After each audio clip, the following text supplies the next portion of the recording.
इस चैप्टर के शुरुआत में हम देखते हैं महाराज और महारानी को। महाराज कर्ल को देखकर ये सोच रहे थे, कर्ल तो ऐसा लड़का नहीं था, क्या ऐसा हो सकता है? ललित के लिए कर्ल के मन में कुछ फीलिंग डेवलप हो रहा हो। महारानी एडवर्ड को देखती है और उससे कहती है, एडवर्ड तुम्हारे कहने का मतलब ये है लेडी ललित अपना ईमान बेच चुकी है ताकि वे तुम्हें नीचा दिखा सके। ये तो ऐसा लग रहा है तुम बढ़ा चढ़ा के कह रहे हो। ललित कहती है, यूर मेजेस्टी आप क्यों ना फर्स्ट प्रिंस से ये पूछें कि मैं उस दिन कौन सा कपड़ा डाली हुई थी। अगर इन्हें लगता है मैं इनके साथ थी तब तो इन्हें अच्छी तरह से याद होगा मैं कौन सा कपड़ा डाली हुई थी और फर्स्ट प्रिंस को ये बताने में कोई दिक्कत नहीं होगी। एडवर्ड ये सुनकर अपने आप को स्मार्ट समझते हुए कहता है, तो ठीक है मैं बताऊंगा, लेकिन इसे कागज में लिखना होगा ताकि कोई बाद में अपने बातों से ना मुकर जाए। एडवर्ड अपने मन में सोचता है, उस दिन एलिना ललित के कपड़े डाली हुई थी, इसलिए इसका जवाब देना बहुत ही मुश्किल नहीं होगा। क्या ललित सोचती है इस तरह की पैतरे अपनाकर वे मुझे अपमानित कर सकती है? महाराज ये सब सुन रहे होते हैं और वो कहते हैं, अच्छा ठीक है हम ऐसा ही करेंगे, और वे अपने नौकर को कहते हैं कागज और कलम लाने के लिए। एडवर्ड के हाथ में जैसे ही कागज कलम आता है वो पूरे जोश के साथ एकदम जल्दी जल्दी लिखना चालू कर देता है। वे उस कागज में फैंसी ड्रेस लिखता है। लिखते हुए एडवर्ड अपने मन में सोचता है, ललित तुम वैसा ही कर रही हो जैसा मैं चाहता हूँ। सर्वेंट उस लिखे हुए कागज को महारानी को जाके देती है और कहती है, यूर मेजेस्टी अब आप प्लीज चेक कर लीजिए आंसर्स को। महारानी स्माइल देते हुए पहला पेपर उठाती है और उसे देखकर कहती है, हो ये कागज तो ललित का है,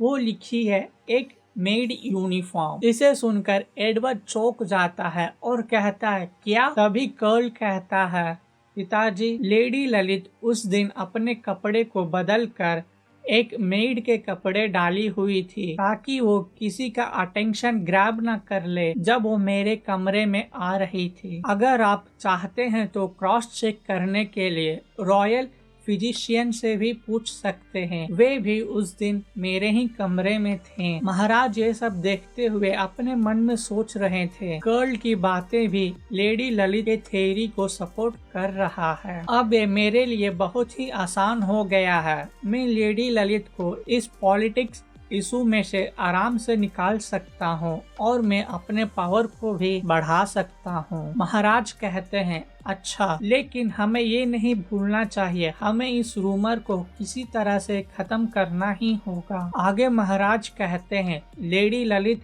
क्या तुम कर्ल से शादी करना चाहती हो? इसे सुनकर ललित और कर्ल दोनों ही चौंक जाते हैं। एडवर्ड बात को काटते हुए कहता है, लेकिन पिताजी आप ऐसा कैसे कर सकते हैं? महाराज कहते हैं, बस बहुत हुआ, अब तुम शांत रहो। ललित कर्ल की ओर देखती है और वे अपने मन में सोचती है, आने वाले समय में कर्ल राजा तो बनेंगे, मेरे फैमिली को प्रोटेक्ट करने के लिए और मेरा पिछले जन्म के बदला लेने के लिए मैं प्यार जैसा अनमोल चीज को अफोर्ड नहीं कर सकती, लेकिन कर्ल से शादी करना जीवन में एक बार मिलने वाली अवसर है, एक हथियार जो मेरी और उन सभी को प्रोटेक्ट करेगी जिसकी मैं परवाह करती हूँ। ऐसी बात है तो ठीक है मैं करूँगी। और वो महाराज को देखकर कहती है, मैं थर्ड प्रिंस से शादी करने के लिए तैयार हूँ। कर्ल इसे सुनकर चौंक जाता है और वे अपने मन में सोचता है,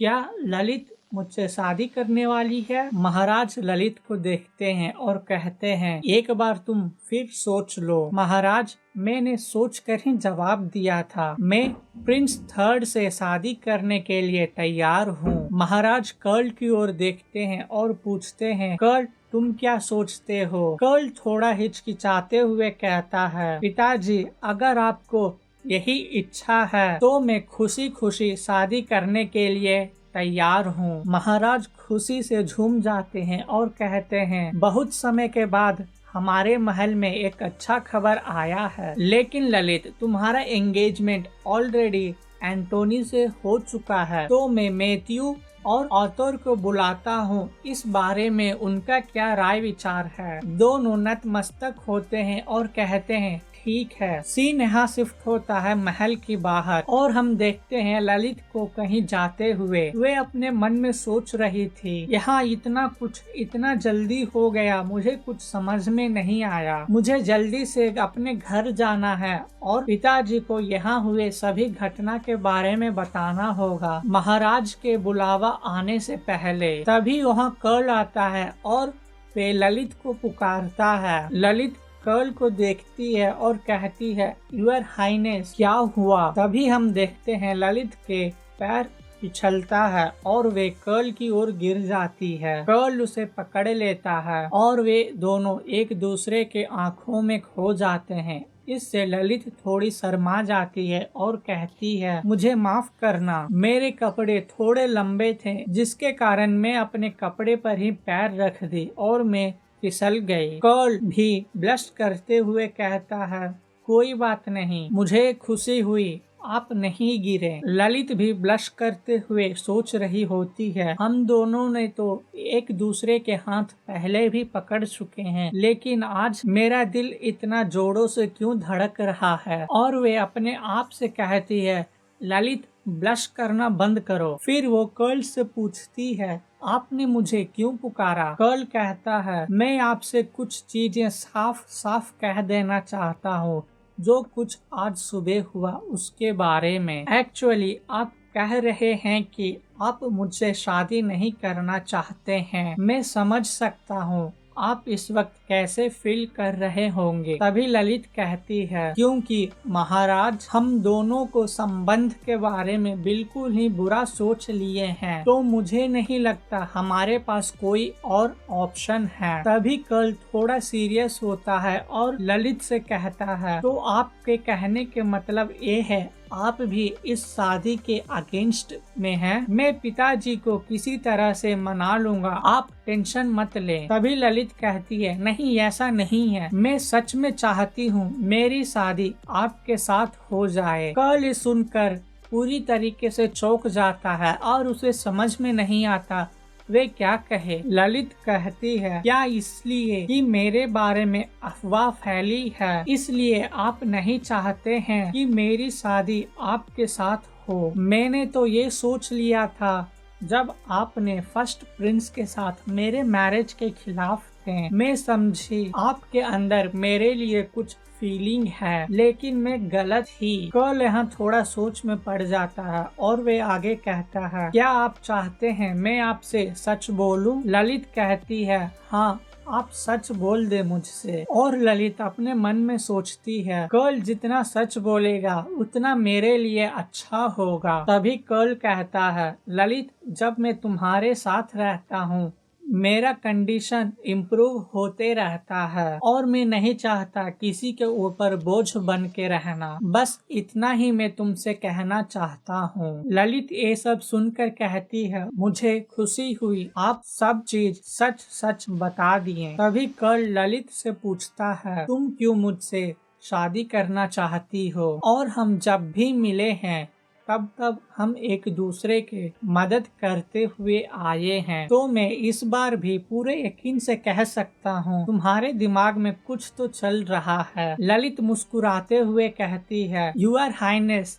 आप मेरे अंदर की बातें कैसे समझ जाते हैं? आगे वो कहती है, मुझे एक रॉयल डॉक्टर और एक गार्ड चाहिए जो कि मेरे पेरेंट्स और मेरे ग्रैंडफादर को प्रोटेक्ट करे, और गार्ड में मुझे एक एलिट गार्ड चाहिए जो कि मेरे पापा को हमेशा प्रोटेक्ट करते रहे। और आखिर में इतना बोलते ही कर्ल कहता है, रुको जरा, मैं इस रॉयल फैमिली के लिए एक बर्डन हूँ, तो तुमने कैसे सोच लिया मैं तुम्हारे लिए ये सब कर सकता हूँ? क्योंकि आप बीमार रहते हैं तो आपके लिए डॉक्टर को अरेंज करने में कोई दिक्कत नहीं होगी। और रही बात गार्ड के लिए, तो फिर आप प्रिंसेस सोफिया के काफी करीब हैं। अगर आप प्रिंसेस सोफिया से मदद मांगेंगे तो वे जरूर आपके मदद करेंगे एक रॉयल गार्ड को असाइन करने में। कर्ल थोड़ा सोच में पड़ जाता है और वे कहता है, मैं तो इस एंगल से देखा ही नहीं, और तुम्हारा